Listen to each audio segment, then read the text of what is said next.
Hi, welcome to the video. So today I'm covering what I call power chord arpeggios. Technically a power chord isn't really a chord, it's just a fifth interval, but most people who use it think of it as a chord. It serves the same function, holding down the rhythm, and it's being done in different progressions the same way you would a chord. So what I'm going to be doing is arpeggiating those same notes. So it's going to be used in the same way as you would arpeggio. Creating melodies, creating licks, combining it with other arpeggios and scale runs. So I'm going to go ahead and call it a power chord arpeggio, even though really it's just a bunch of fifths stacked together. So let's jump into this. I'm going to play a lick first that is basically a bunch of different power chord arpeggio licks that I wrote for this video and kind of just pushed together. So you can separate them out and play them individually, or just take the general ideas that I'm using and create your own ideas from it. I'll show a total of 14 different fingerings today. You can download this tab for free on my Patreon page, which the link is in the description. Otherwise, I'll also run through it at the end of the video. So here's the lick first, then I'll get into the fingerings.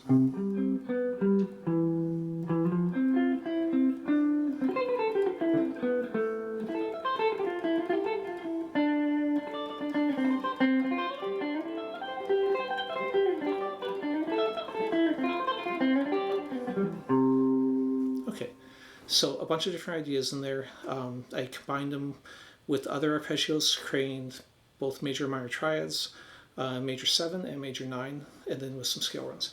Well, let's go ahead and jump into what the fingerings are. So at the beginning I played a 6-string fingering. What I'm going to do is I'm going to show a 6-string fingering, then I'm going to break it down into the 3-note and 4-note groupings.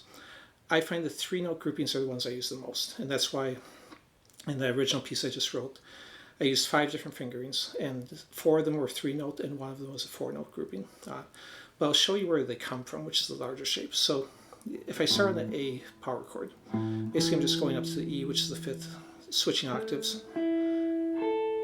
and running through 3 different octaves of it. Personally, I think it's kind of awkward fingering. I don't really use that one that much, and on the tab I'll show which ones I like best. But now if we break this down into the 3-note groupings. So you've got this piece first.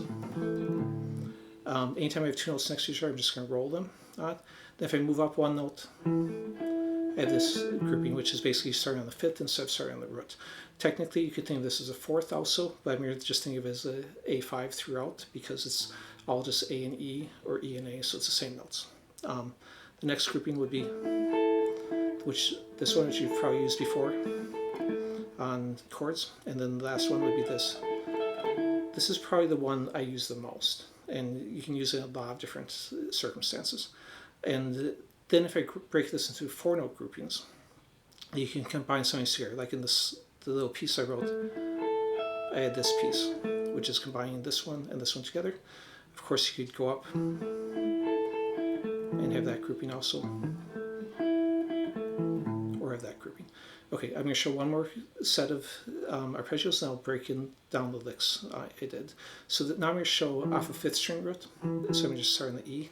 So this time it's going to be E and B, with E being the root, and on the paper I wrote down which ones are the roots. So I'm starting on the 5th and then going to the E, so that's why it looks different. And then as I continue, the whole shape would be this. Now usually on this one, if I was going to play it, I'd probably go through the 2nd finger here, just because it's kind of a stretch to go to the pinky. But again, I don't necessarily like these big shapes as much as the small ones. Now if we break it down into 3-note groupings, you have this, you have this. If you notice, those are the same groupings I did on the A, just reversed, with the inversion, or the one starting on the 5th first and then the root position, while I did the root and then the inversion in the R position. So now we get into some new ones. So I just did the, now if we move up, and the last one. Some of these are very similar to our arpeggios. For example, if I'm doing this one, it's very similar to a sus4, or a major, or a minor. So that can make it easier to transition into other arpeggios from it.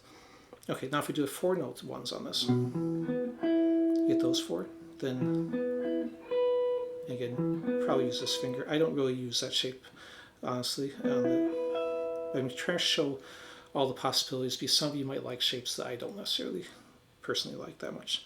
So now let's go ahead and get into the actual licks, and I'll kind of explain what I'm doing. So starting off on a C, all this is in key of C major. And then what I'm adding in at the end is an E minor, which when combined together is actually just the notes of a C major 7. So it's just the power chord, and then it kind of gives the sound of the major 7. I'm shifting forward into the F power chord.